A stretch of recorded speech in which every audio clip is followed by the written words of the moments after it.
وہ لکھا نا حضرت بہلول رحمہ اللہ تعالی، یہ عجیب مغلوب الحال بزرگ تھے، غلبہ حال ان پہ طاری رہتا تھا۔ ایک مرتبہ کسی نے پوچھا حضرت کیا حال ہیں؟ کہا کہ میاں اس کا کیا حال پوچھتے ہو جس کی مرضی اور منشا کے مطابق سارا کارخانہ کائنات چل رہا ہے۔ تو وہ بڑا حیران ہو کہ حضرت یہ آپ کی مرضی کے مطابق ساری کائنات کا کارخانہ چل رہا ہے؟ کہا ہاں۔ کہا جی حضرت بات سمجھ میں نہیں آئی، کیا مطلب؟ کہا مطلب یہ ہے کہ سارا کارخانہ کائنات رب کائنات کی مرضی سے چل رہا ہے، اور بہلول نے اپنی مرضی رب کی مرضی میں فنا کر دی۔ جو وہ چاہتا ہے وہی میں چاہتا ہوں، اور جو میں ارادہ کرتا ہوں وہ پورا کر دیتا ہے۔ تو دیکھو اللہ والے جو زمین پہ بیٹھ کے عرش کے لطف اٹھاتے ہیں بس ایک تصور کے ساتھ کہ یہ ساری کائنات میری مرضی سے چل رہی ہے، کیوں؟ میں نے اپنی مرضی اپنے رب کی مرضی میں فنا کر رکھی ہے۔ ان کو کوئی ملال نہیں ہوتا، ان کو کوئی اشکال نہیں ہوتا یار یہ کیا ہو گیا، ایسا کیوں ہو گیا، یہ کیا کہہ دیا کسی نے، نہیں، کیونکہ وہ سوچتے ہیں کہ سب اللہ تبارک و تعالی کی مشیت کے تابع۔ اتنا اونچا مقام سے بہلول ایک مرتبہ بیٹھے مٹی کے گھروندے بنا رہے تھے۔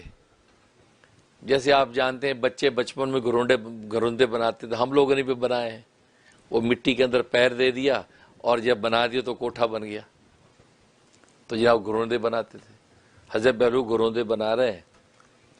شید بادشاہ کا زمانہ تھا، تو وہ اور ان کی اہلیہ زبیدہ بڑی اللہ والی خاتون تھی، بڑی نیک خاتون تھی۔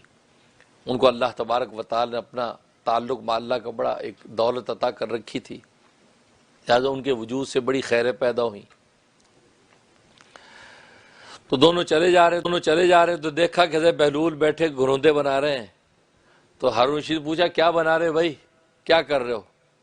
کہا جنت کے گھر بنا رہا ہوں۔ کہا اچھا جنت کے گھر بنا رہے ہو، ہاں سے۔ تو پوچھا کتنے کا ہے؟ کہا کہ دو پیسے کا ہے۔ بتا دیا میں ایک درہم کا مسئلہ، ایک درہم کا ہے، ایک درہم کا ہے۔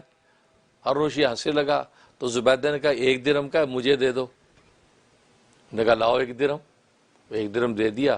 کون سا تمہارا؟ یہ تمہارا، بس ٹھیک ہے، چلے گئے۔ بادشاہ نے کچھ نہیں کیا، زبیدہ کا لے لیا۔ رات کو ہارون رشید بادشاہ خواب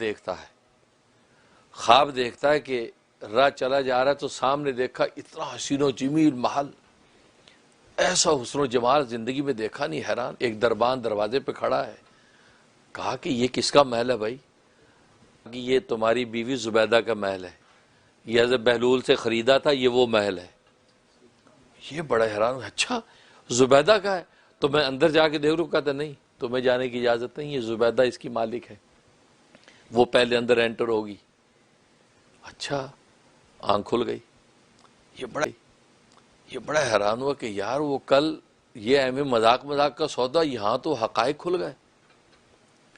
اگلے دن پھر وہ جب سیر کو نکلا تو حضرت بہلول بیٹھے گھروندے بنا رہے ہیں۔ اب جناب بادشاہ نے کہا کہ بھی ہاں کیا مکان بیچو گے آج؟ فرمایا کہ نہیں آج کوئی فروخت نہیں ہے۔ کہا کہ نہیں ایک مجھے دے دو نا۔ کہتا نہیں۔ کہتے کیوں؟ کہتے بن دیکھے کا سودا ہے، کل بغیر دیکھے لے لیتے تو مل جاتا، آج تو دیکھ کے آ کے مانگ رہے ہو۔ اللہ اکبر، بن دیکھے کا سودا ہے، یہ بن دیکھے کا سودا ہے۔ دیکھے اپنے رب کو پہچانا، بغیر دیکھے اپنے رب کو مانا، فیصلہ اسی پر ہے۔ دیکھ کے مانا تو کیا مانا، بن دیکھے کا سودا ہے۔ آج ہم ہر چیز دیکھ کے حاصل کرنا چاہتے ہیں، یہ ہماری سائنس ٹیکنالوجی کا اصول یہ، رب نظر آئے گا تو مانیں گے، ہمیں نظر نہیں آتا تو نہیں، یہ تو ہے ہی بن دیکھے کا سودا۔ یہاں نہ دلیل کی بات چلتی ہے، یہاں تو دل کی بات چلتی ہے۔ دل نے اس کو مانا تو مان لیا، تم دلیلیں دے دے کہ خدا کو مانو گے تو کیا مانا، یہ تو بن دیکھے کا سودا ہے۔ ایمان بالغیب، یؤمنون بالغیب، ایمان بالغیب یہی وہ دولت ہے جس کا امتحان ہے کہ غیب کے پردوں میں ہم نے خدا کو مان لیا اور دل کی دلیل سے مانا، ہمیں کتابوں کی دلیلیں نہیں چاہیے۔ تو یہ تو بن دیکھے کا سودا، تو حقیقت یہ اللہ والوں کی باتیں کہتے ہیں، اللہ والے مٹی بھی اٹھا کے دے دے پکڑ لو، پتہ نہیں اس کے پیچھے کیا راز ہے۔ تو میں مٹی آتی ہے اندر کیا حقائق ہیں. مٹی تو ساری زمین بھی مٹی نظر آتی ہے، لیکن اسی مٹی میں سے سارے خزانے ملتے ہیں. ساری دنیا کے لطف و لذتیں، ساری دنیا کے لباس، ساری دنیا کے خورد و نوش اور غذائیں اور دوائیں اسی مٹی سے پیدا ہو رہی ہیں. جس مٹی کو انسان اپنی گاڑی کی ونڈ سکرین برداشت نہیں کرتا فوراً صاف کرتا ہے، جوتے پہ برداشت نہیں کرتا فوراً صاف کرتا ہے، اس مٹی میں اللہ تبارک و تعالی نے کیسے اسرار رکھے ہیں، کیسے راز چھپا رکھے ہیں. تو ایک عارف کے قلب کو اللہ تبارک و تعالی ایسا آئینہ بنا دیتا ہے کہ اس پہ سب کچھ نظر آتا ہے. تو یہ حضرت بہلول ان کے بارے میں آتا ہے کہ ایک مرتبہ ایک چور ان کے ہاتھ سے تھیلا چھین کر بھاگا. چور تھیلا چھین کر ادھر بھاگا، یہ ادھر بھاگے. لوگوں نے کہا حضرت کہاں جا رہے ہیں؟ چور تو ادھر جا رہا ہے. کہا میاں دیکھو تو صحیح کہاں جاتے ہیں. جا کر قبرستان کے دروازے پہ بیٹھ گئے. کہا کہ بچو جائے گا کہاں؟ آئے گا نہیں نا. دیکھو کیا نگاہ ملی کہ یہ وہ حقیقت کی نگاہ. جائے گا کہاں؟ آئے گا تو یہیں.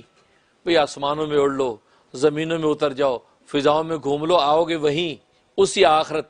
تو گویا کہ یہ سارے جو سفر آج ہمارے ہیں یہ سب وہیں جانے ہیں. اس لیے اللہ والے فرماتے ہیں اس ڈیسٹینیشن اگر آپ سفر کرتے رہیں تو یہ سفر آپ کی عبادت بنتی چلی جاتی. قدموں کے نیچے فرشتے پر بچھاتے ہیں، ایک ایک قدم کی قیمت لگتی ہے.